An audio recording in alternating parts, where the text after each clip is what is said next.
This is the Human Action Podcast, where we debunk the economic, political, and even cultural myths of the days. Here's your host, Dr. Bob Murphy. Patrick, welcome to the Human Action Podcast. Thanks for having me on. Well, we're covering here, folks, his new book, Cronyism, Rise of the Corporatist State, 1849 to 1929, in case you weren't sure which years he was referring to. And so I guess the first thing is, as we always ask in something like this, is, what made you do this project? Right. So this is the second installment in a series. Back in 2019, Hunter Lewis asked if I would be interested in writing a book on the history of crony capitalism in the United States. And originally, I was going to go from like the founding of Jamestown, right? So the colonial era all the way up through, say, 2019 or the present. And as I was working on it, I thought, well, sort of in classic Rothbard fashion, there was a lot to cover, and it would actually be better suited to have multiple books. And the first book, Cronyism, Liberty versus Power in Early America, 1607 to 1849, that was released in 2021. And then this new book, Cronyism, Rise of the Corporatist State, 1849 to 1929, that was just released. And so basically progressing our way through history and getting up to the present. Okay, and I should also mention here, you've got a foreword by Thomas Sargent, Nobel laureate, and I didn't know he was a friend of the Austrians. So can you explain how that came to be? Yeah, so that was it was very interesting. He's been nothing but nice and helpful and very kind during this entire process, really, of writing the book. He reached out to me. I want to say it was the fall of 2022, around then, and he reached out to me about the fifth volume of Conceived in Liberty. And he said he'd just gotten a copy and he was really interested. I had known he had cited Rothbard's The Progressive Era in a couple of publications. I know he liked Rothbard's analysis of World War I. And he was sending this email about Conceived in Liberty, the fifth volume that had come out in 2019. And he had mentioned that he had always found some of Rothbard's history very interesting, and they had briefly corresponded in the 1980s. And I had told him about the first Cronyism. He said he would pick up a copy. Then he reached back out a couple months later, said he really liked it, and he was really interested in the second book. And I was thrilled by this. He's like, "Oh, is it? How's it going? And do you have a draft I could look at?" And it was really nice, really very, very kind.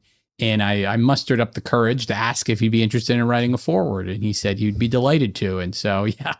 That's how it turned out. So very, very thrilled about that. That's a pleasant surprise. Okay. It's like, I was thinking you were going to say, oh yeah, he's my uncle or something, but no, that's not what it was. Yeah. No. Okay. Well, before we so I think Patrick, probably as we chatted beforehand, I think probably I'll just go through and list some of the more provocative section headers and just have you give folks a taste of what's in this book. But before we dive into some of the particulars, just big picture, this might be unnecessary for most of our listeners, but in case other people come across this interview or whatever, isn't it the case that libertarians are just big fans of big business? And that, didn't Ayn Rand say big business is the most persecuted minority in America? And so I thought, especially right-wing libertarian types, that whatever big business wants to do goes, and government just to get out of the way. Isn't that what we're for? Yeah, so I'm glad you brought that up, because there's a lot of misconceptions with that. Whenever people hear you're pro free market or pro limited government, you say, oh, you just want big business to control everything, and yeah, people bring up the old Randian analysis, and there's of course an element of truth to that, in that, as I discussed in the book, there's lots of good things that big business does, or that they bring to the table, economies of scale, so on and so forth.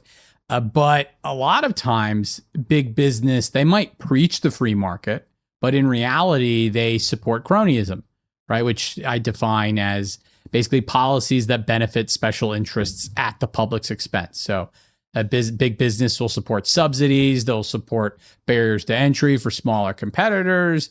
They'll support regulations that benefit them, but that stifle innovation, so on and so forth. And this is really more accurate. So what we favor open competition, right? The free market. We don't favor big business, just like we don't favor small business and so on. We favor those entities that can actually survive and produce the goods and services that consumers value on the open market. Okay, great. And probably goes without saying, but what do you mean by the term corporatist state? Yeah.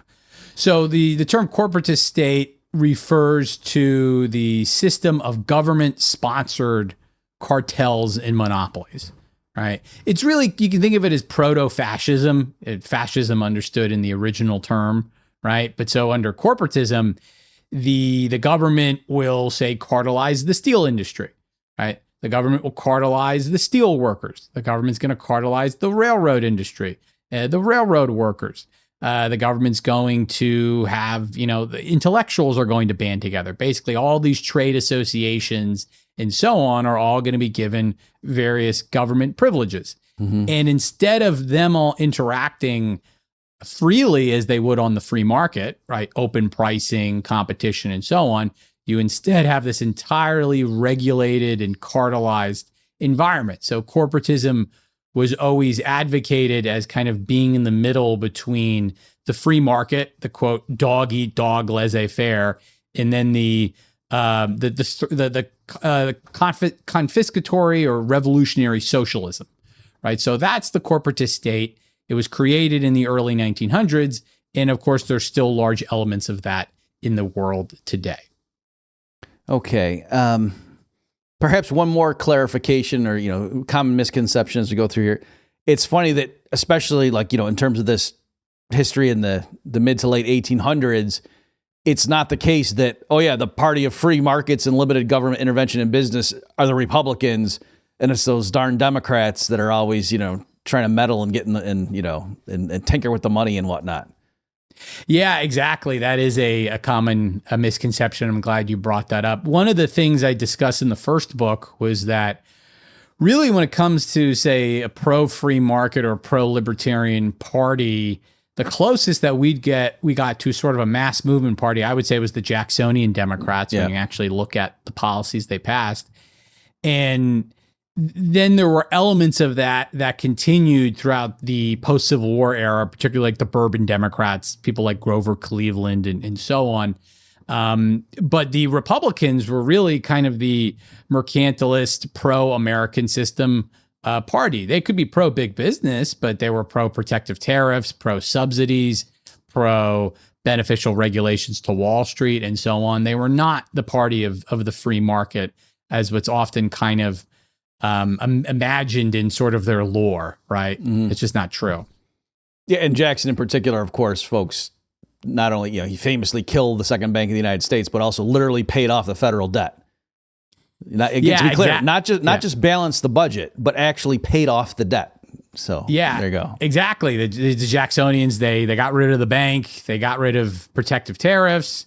They decreased government spending. They paid off the debt. They deregulated on the state level. There's lots of interesting things to look at. So, of course, there are some good Republicans in American history, but by and large, when we say that the Republican Party was the party of big business, it was not free markets. It was the party of cronyism. Mm-hmm.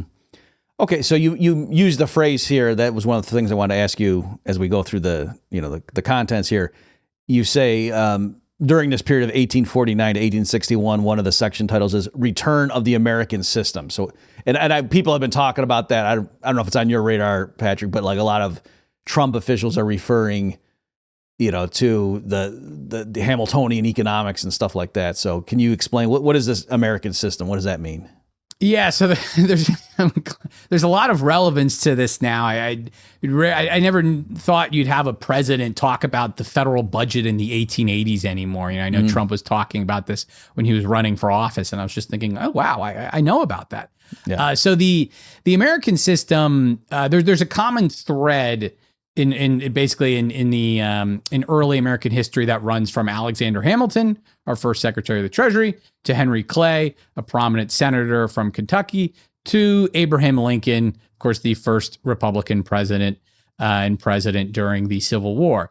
And there were, of course, differences between them, but they all basically advocated this these policies at the federal level that, one, increased the power of the federal government, but they would basically inject the federal government into the economy. So common thread was you have tariffs, right? Henry Clay and Abraham Lincoln were especially big fans of protective tariffs to stimulate domestic manufacturing, protect workers, and so on.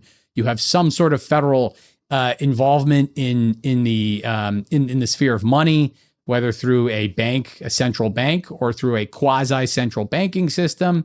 And then you have some sort of what was known as internal improvements, which is the federal government would try to stimulate the construction of transportation, networks and so on, whether through originally roads and canals up through railroads in the Lincoln administration. And we do hear about this more and more in modern parlance as Republicans sort of even drop the free market rhetoric and they say, well, we need protective tariffs because this is what led to America's industrialization in the 1800s, and this is how we bring back manufacturing.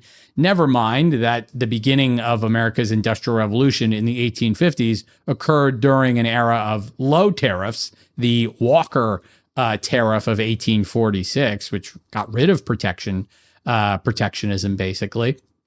And then they say, well, the federal government's got to get involved in promoting infrastructure and so on. Again, never mind that the railroads that the Lincoln administration subsidized were very inefficient and they did not actually stimulate growth. The Industrial Revolution occurred before and after the Civil War, largely due to market forces and so on. So basically, old myths die hard. And I think it's no surprise that we're hearing some of these policies being advocated again, simply just due to not really understanding the history. But then also there are, of course, various special interests that want these types of policies, both past and present. Yeah, and on that narrow point about, people who are nowadays supporting tariffs and pointing to, look at last time we relied on tariffs.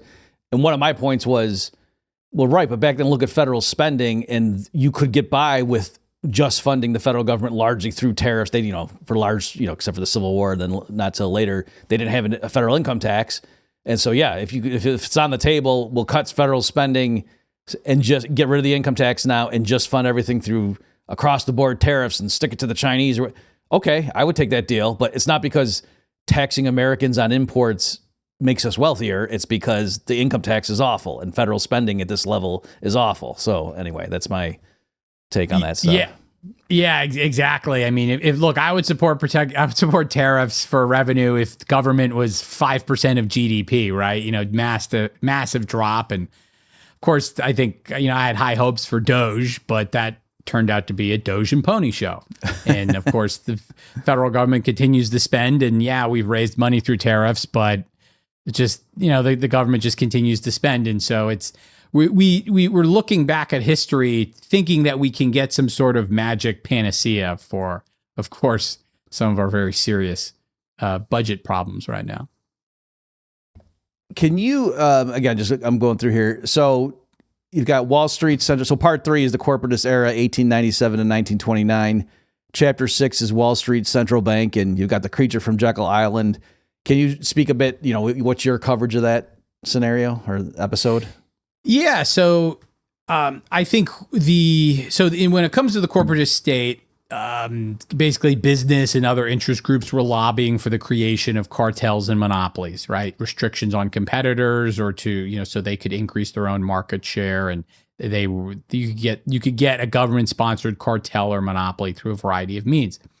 The main way that these interest groups were lobbying for the creation of these cartels and monopolies was through a regulatory commission, right? Something that would be created at the federal level, and it would regulate prices, product control, entry, something like this, right? It depended on the specific industry. And this was both for business and for workers, right? Workers, wanted government sponsored unions and so on. So throughout the progressive era, what was called the progressive era, we see like an enhanced Interstate Commerce Commission. We see the Federal Trade Commission. We see regulation of food and drugs. We also see the creation of the Federal Reserve System. And I think out of all the regulatory commissions that were created during this period, and out of all of the, quote, cronyism or regulatory capture, to use a specific term, I think the primary example of corporatism and the most successful example was the creation of the Federal Reserve System, right? Which was basically an attempt by Wall Street to create a government-sponsored cartel that would enhance certain aspects of their business. We could get into this, known as bankers' balances, but also to help Wall Street finance internationally, to make the dollar a world reserve currency, which was something a lot of Wall Street bankers wanted.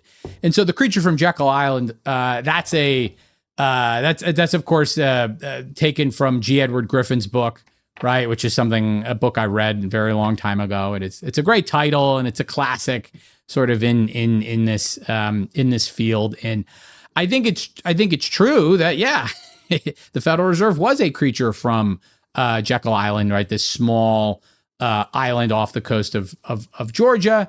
You saw a lot of Wall Street bankers. They had a little powwow, actually not really a lot, just like a select few, in the fall of 1910, and they basically ironed out a plan to create a central banking system that, in most respects, basically became the Federal Reserve System.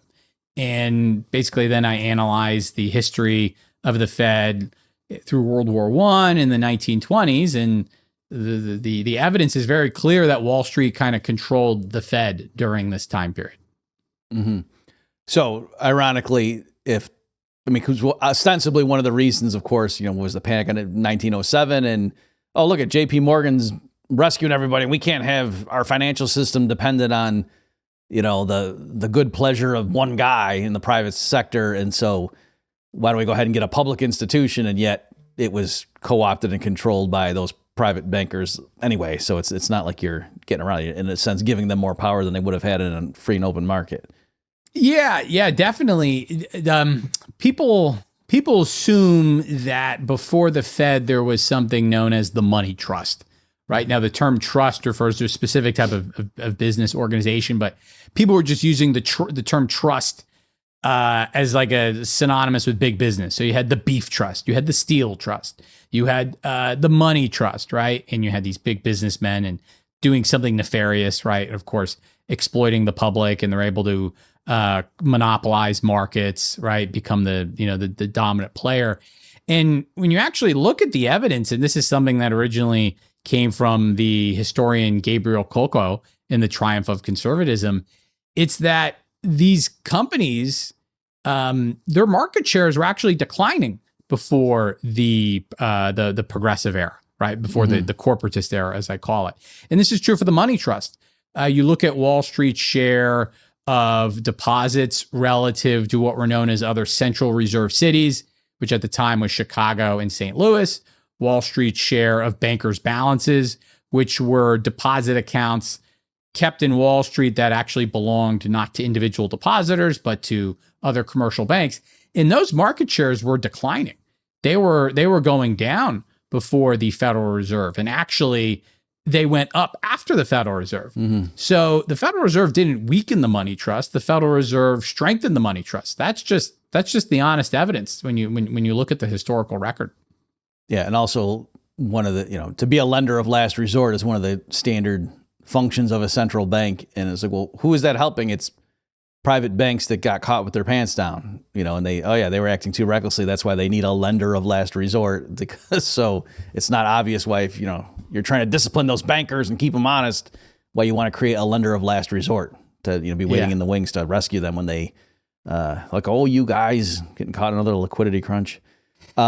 Okay, well, you've been talking about the trust, and I did want to ask you that.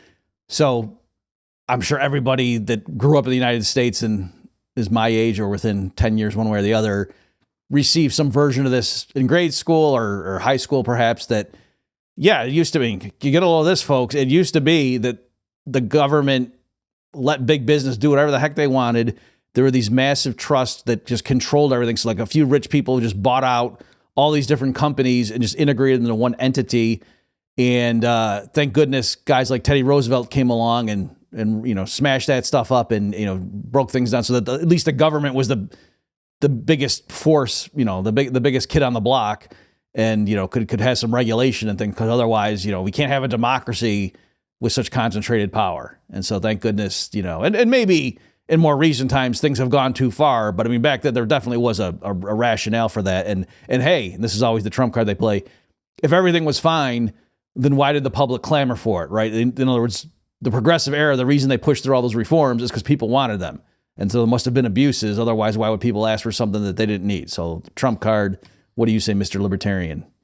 Yeah, it is a classic. It's like one of the classic lessons, right? When you learn in an American history class, it's that, okay, before the progressive era, big business, they were exploiting the public. They were exploiting workers through unsafe working conditions. They were causing business cycles. They were causing pollution. They were basically doing everything bad, that you could possibly imagine. And then you needed the government to clean things up, and these erstwhile reformers and so on.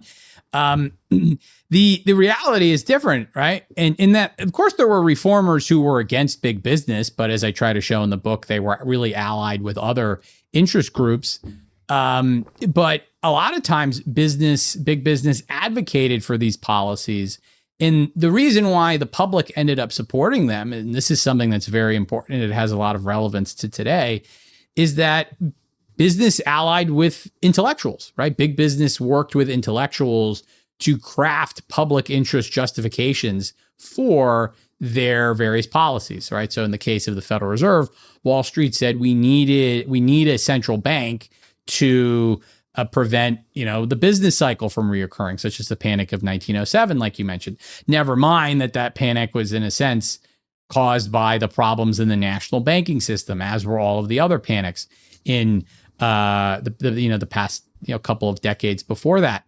And it's the propaganda game, right? So a special interest group basically hires intellectuals, and the intellectuals will say, "Oh, this policy is going to benefit the public," and in return, the special interest group, pays the intellectuals. They get a nice job somewhere. They get funding for research, so on and so forth. And this is really a more accurate understanding of what actually occurred back in the day. And this type of history isn't understood, and it's unfortunate because the common narrative is still prevalent. And even though people might not learn about it or read history as much, they still have this basic understanding that, oh yeah, well, we need an FDA because without an FDA, people were putting poison in medicine, or we need a central bank because didn't I learn one time that before the Federal Reserve, we had all these panics and these really long depressions and so on and so forth. And so it's, once again, old myths die hard. And that's why it's important to actually talk about the real story of what happened. Mm-hmm. So another one, just to keep, piggyback on that train of thought, is I think many of us, again, at least people close to my age, we had to read The Jungle by Upton Sinclair. And you're reading it and it's just, wow, they used to just, the meatpacking industry just used to be disgusting. And they would just throw rats and human fingers and all kinds of stuff into the ground beef back then. And how could anyone possibly be against the federal government coming in and just setting some basic, decent standards? The kind of thing where if private business hadn't been living, isn't going to live up to those standards, then they should be regulated. And if you're saying, oh, they would do it anyway through market forces and competition, okay, well, it doesn't hurt then to just lay on, just in case, some bare minimum standard. The government's not saying they're not allowed to be safer than what we're talking about. There's just basic minimum standards. How could anybody be against something like that? Right. Yeah, that's another classic. That's another classic one in the Jungle, which is really a turgid book. It's very bloated. It's hard to work through. But if I guess we had to suffer through it from an older generation. Sorry to interrupt you, but what's funny about that is the author was like a socialist, right? And I think there's some famous quote about, I might not be getting it verbatim, but like something. he was hoping it was going to inspire, a socialist revolution or whatever. And it did. It inspired regulations. And he said something like, I was hoping to change their hearts and said I turned their stomachs or something like that. Yeah, I aimed for the heart, but I hit the stomach, right? Yeah. Because he wanted to really talk more about the working conditions and the struggle for the proletariat, of the proletariat, so to speak. But in reality, what people cared about was, oh my God, there's something wrong with our food, right? And he had said that he visited the meat packing facilities in Chicago and all this stuff, and he had found all these abuses. And in reality, he lied. He visited like one time on a guided tour, and then he spoke to two people who talked to two other people, right? One of those things. And yeah, the beef trust is fascinating because people always say, oh, well, big business doesn't do anything good.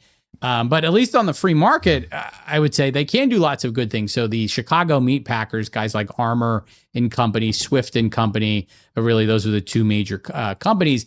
They actually improved health standards, right? Because before, back in the day, you'd kill a cow in like a small butchering facility, and then you'd only use half the carcass, and then the carcass would be rotting out in the forest, or you dump it in the river, and that wasn't good. And what the Beef Trust did is that they totally revolutionized how meat is processed.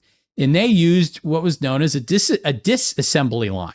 So instead of having one butcher just chop up a bunch of cows, you have one guy, his job, he was the knocker, right? He had to take a sledgehammer, hit the cow, then the other guy, slit the cow open, and so on. And Henry Ford, the apocryphal story is Henry Ford actually visited a meatpacking facility, and he said, oh, wow, they're doing this for meat. They're taking apart a cow. What if I do this in reverse, right? I build a car through an assembly line instead of taking apart something through a disassembly line. And the Beef Trust, they created all sorts of byproducts.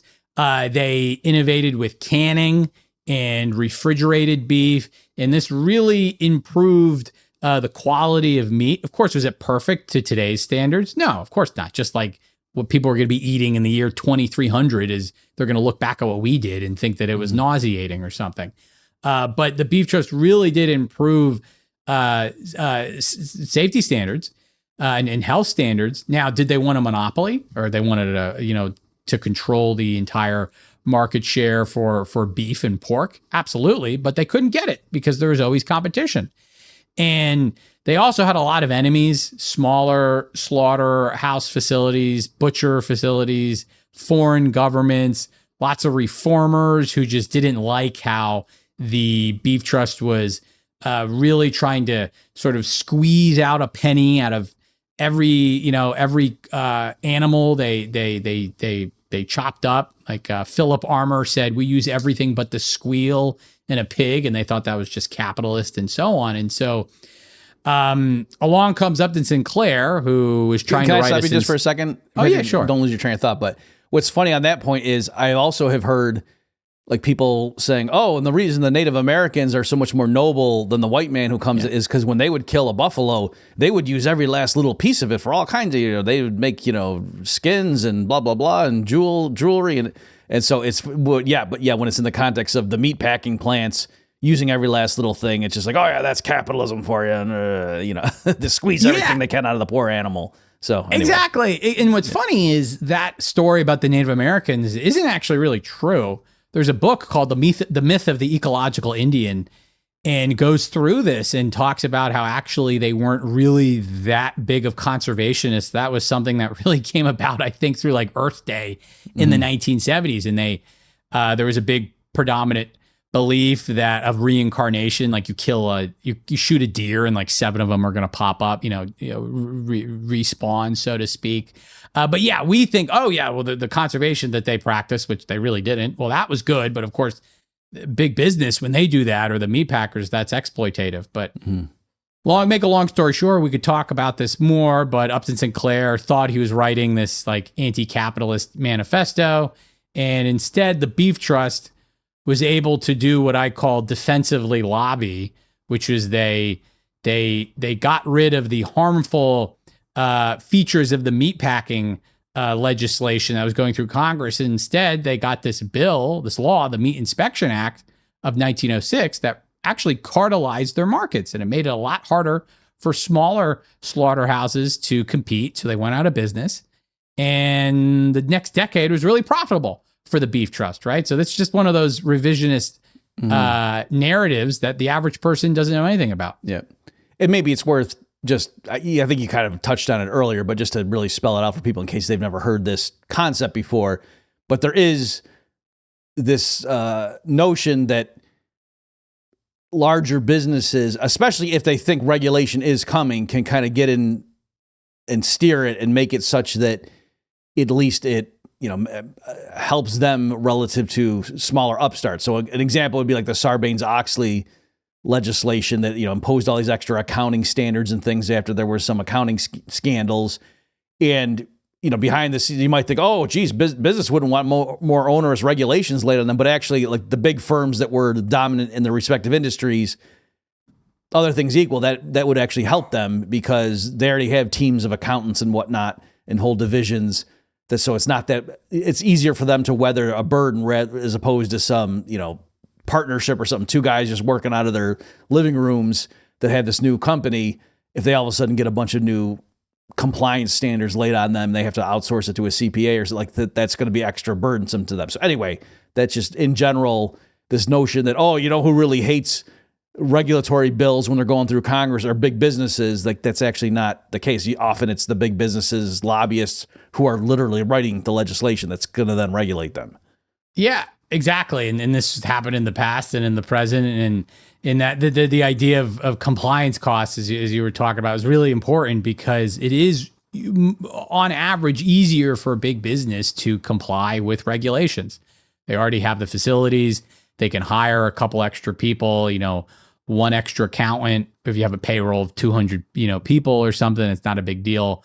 They can handle that better than a small company, right? One extra accountant for, like 5 people, a 5-person company, that can be a really big cost. And this is why it's easier for big business to get what they want because they can afford to have lobbyists or even a lobbying office in DC or in a state capital, right? A small company can't do that. They have to band together, but it's not the same thing. And sometimes big business will use this rhetoric that they're pro free market, but the truth is very often it's different. Now, of course, there's types of regulations they don't want, but they can always defensively lobby to sort of to intercept the football, so to speak, and to shape the bill so that it provides special privileges to them at the expense of their competitors and the public. Yeah, maybe we just do one more excerpt here, Patrick, and then I'll just kind of pull back and let you give some concluding thoughts. But this, what I'm going to be talking about is the American Medical Association.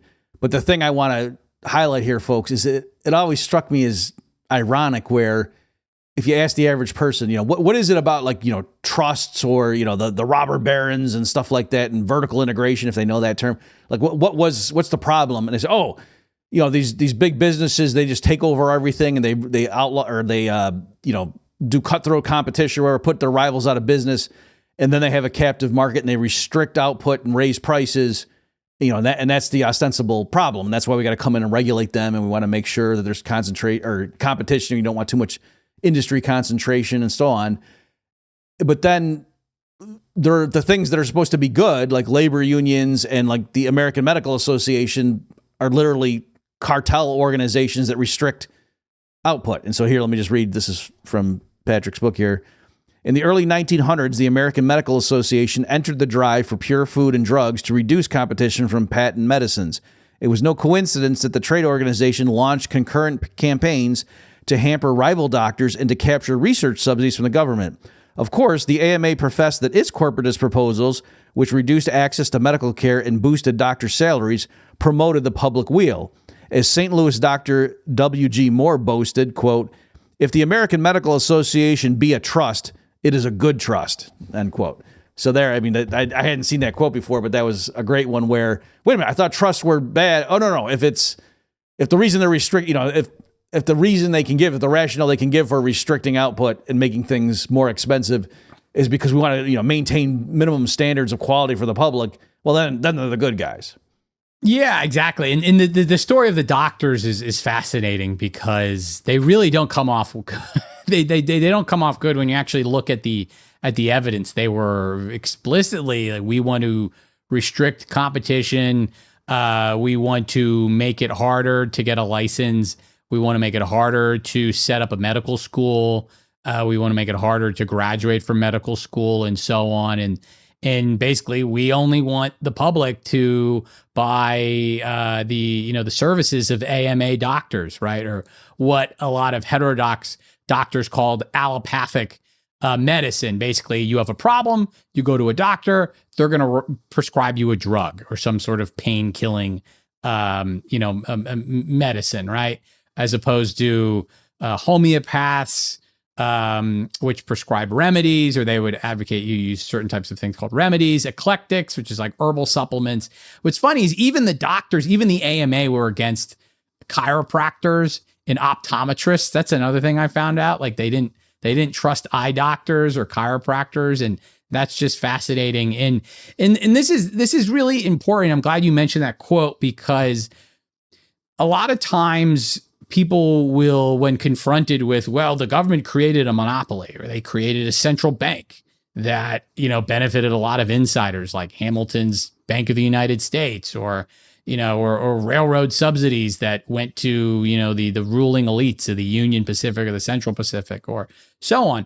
They'll say, yeah, but it benefited the public, right? So you had to have a big business that had all these privileges because only they could do it. They were a natural monopoly, which is a technical econ term. It's like they benefited the public, right?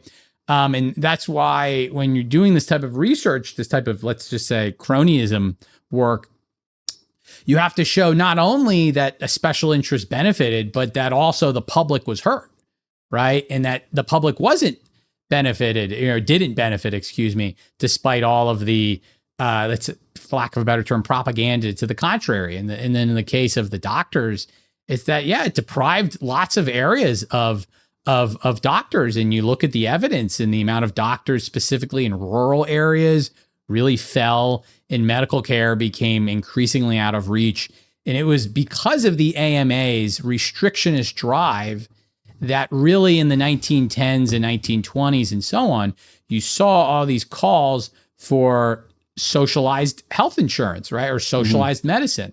Say, well, it's too expensive. We need to have just the government, provide this. And the AMA was very against this unless they were adequately compensated. That's the long and short of, the battle over government provided health insurance and stuff like that. But yeah, it's just another instance of, you're always going to hear, like at the end of the day, for any government intervention, you're going to hear public interest, public interest, public interest. But the good historian or the good detective shows it's cronyism, cronyism, cronyism. Yep.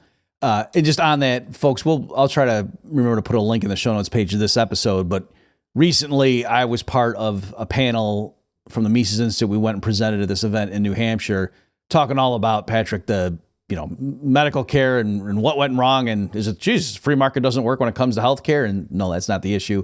It just standard things like, how come health insurance is tied to my job? So I was making the point, you never say to someone, hey, we're going to go to this, party over the weekend. You want to go? I say, no, I'm in between jobs right now. I don't have car insurance. Like, no one ever says that, but they can say, oh yeah, there was this elective surgery I was going to get, but I'm in between jobs right now, so I can't because I don't have health insurance. Like that's so, and lo and behold, it's not laissez-faire capitalism to explain, what the heck happened with healthcare in the United States and why is it so screwy that it's, strings of government interventions, and then, that caused this problem. And then they came in and did more intervention that caused this problem, and blah, blah, blah, blah, blah. So, and then everyone says, that's why you can't have market provided healthcare.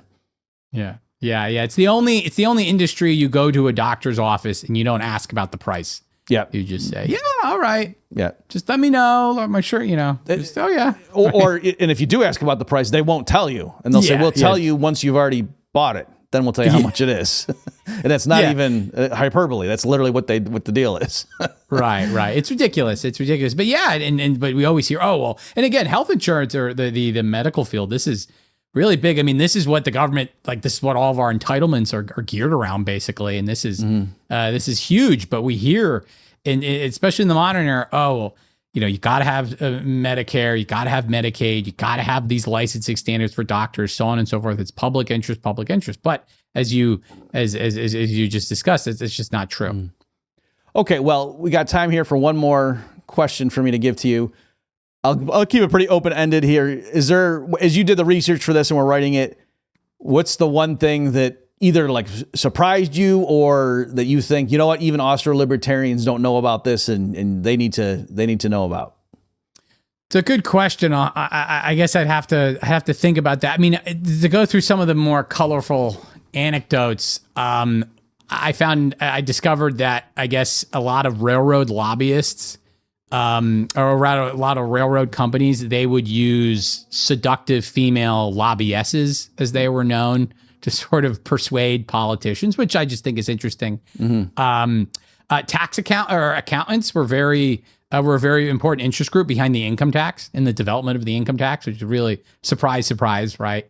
And I guess probably the most interesting thing I would say is the end of the book talks about World War I and how Wall Street was very big in getting the United States in the World War I.